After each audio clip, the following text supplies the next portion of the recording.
શ્રી સ્વામિનારાયણ ભગવાનની જય. યોગી આપા વાત કરે છે,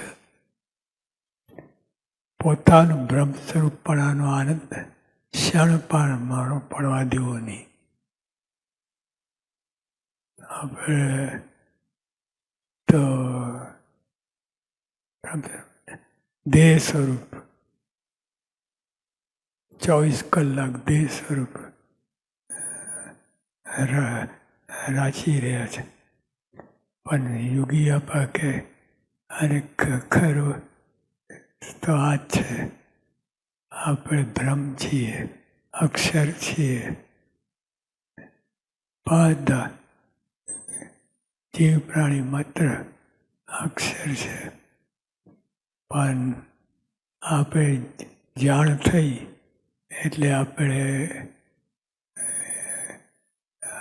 આમાં રાચીએ.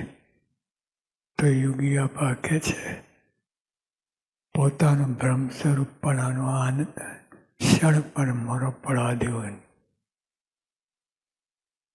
હવે આ તો જે હોય, પણ યોગી આપા સાક્ષાત બ્રહ્મ સ્વરૂપ 24 કલાક માનતા હતા. આ વાત સાબિત થાય છે. એટલે આપણે દેહ ભાવ છે દૂર કરીને કેવળ આપણે બ્રહ્મ સ્વરૂપ પોતાને માનવા. એટલે અક્ષર આમ પુરુષોત્તમ દાસોસ્મી. આપણે પોતાને અક્ષર માનવું અને પુરુષોત્તમની ભક્તિ કરી.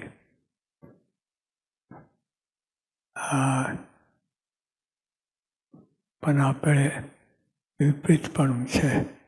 24 કલાક જ આપણે દેહરૂપ માનીએ છીએ. પણ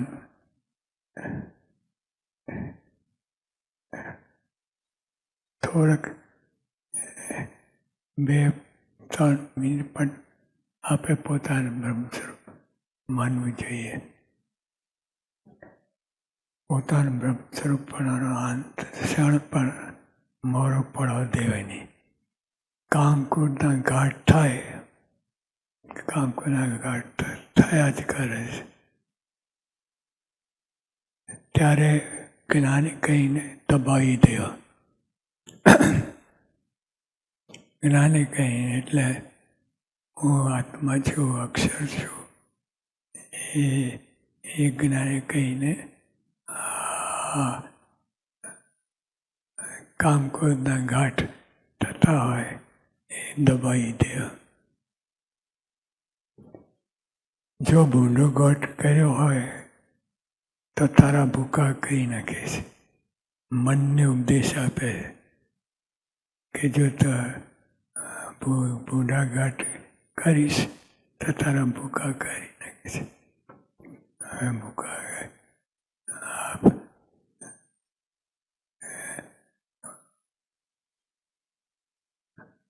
આપણે મનના ભૂખાને બદલે આપણે ભૂખા થઈ જઈએ છીએ.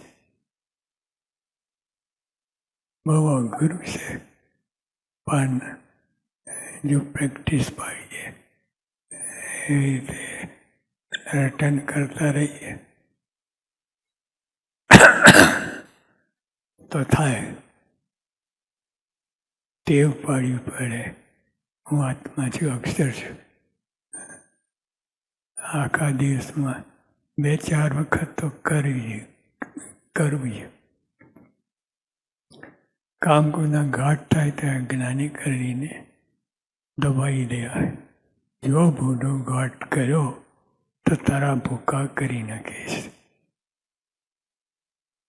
એટલે આવી રીતે જેમ હું દેહ છું એવું માન્યતા દબાવીને હું અક્ષર છું, બ્રહ્મ છું, એવી માન્યતા આપણે કરવી, પરાણે કરી. કેમ કે સાચું છે. અક્ષર છું, બ્રહ્મ છું, એ સાચું છે. એ ઘાટ કર્યા કરું. રાજનીતિની વચનાવત મધ્યનું 12 વાંચ્યું. બધું આ સમજણ આપી છે તે આપણે દેહ નથી, ઇન્દ્રિય નથી, પણ આપણે બ્રહ્મ છીએ, અક્ષર છે. પછી એક પણ સંકલ્પ ના થાય. ક્યાંથી થાય? આવી રીતે માન્યતા હોય અક્ષર છું. ખરેખર આપણે બધા અક્ષર છીએ, બધા અક્ષર છે. તો એવી રીતે માન્ય હોય તો ગુનાગાર ક્યાંથી થાય? પછી એક પણ સંકલ્પ ના થાય. શાક વિચાર કરવા શીખવો એ મદદરૂપ થાય. શાક વિચાર ઘણો ટેકો મને આત્મરૂપ માનવામાં. દેહ લોક ભોગ ખોટા સમજી લેવા. દેહ લોક ભોગ ખોટા છે જ, પણ આપણે સમજની વાત, આપણે સમજી લેવું દેહ ખોટો છે. આપણે કેટલા દેહ ધર્યા છે, અનંત દેહ ધર્યા છે. સાચા હોય તો એક દેહ પાર પડી, પણ ખોટો જ છે.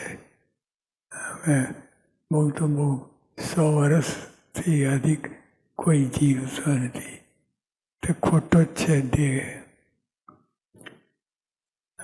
અને લોક પણ કેટલા બધા આપણે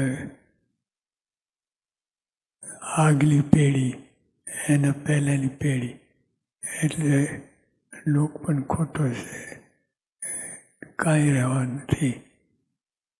તો દેહ ખોટો છે, લોક ખોટો છે, ભોગ ખોટા છે. ભોગ તો સવારે આઈસ્ક્રીમ ખાધું હોય પણ સાંજે તો ખાવું જ પડે. રોટલો ખાધો હોય પણ સાંજે ખાવું પડે. એટલે આ બધું ખોટું છે. આવો વિચાર સવારમાં કરવો. આવો વિચાર સવારમાં કરવો એટલે જાગતાની સાથે આપણે આ વિચાર કરી લેવા. 2 મિનિટ 4 મિનિટ કરી લેવાય તો આખો દિવસ બધું સારું જાય. હું ગુણાતીત છું ને મારા જીવમાં સ્વામીજી સાક્ષાત બેઠા છે. આ બધું છે. હું ગુણાતીત છું અને મારા જીવમાં સાક્ષાત સ્વામીશ્રીજી સાક્ષાત બેઠા છે. છે જ આપણે જાણી કે ના જાણી, પણ મારા સ્વામી તો બધું તંત્ર ચાલે છે. નહીં તો આ બધું તંત્ર ખોટો છે, ભારોભાર ખોટો થઈ જાય. પ્રત્યક્ષ બ્રહ્મસ્વરૂપ પોતાને માનવો.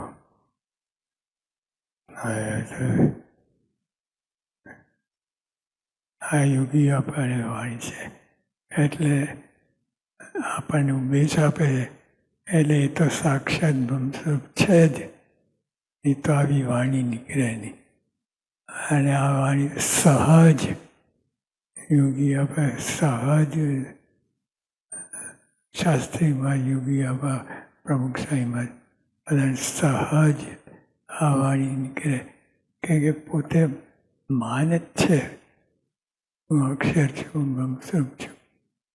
તો સહેજે આ વાણી નીકળ્યા જ કરે છે. એટલે આપણે પણ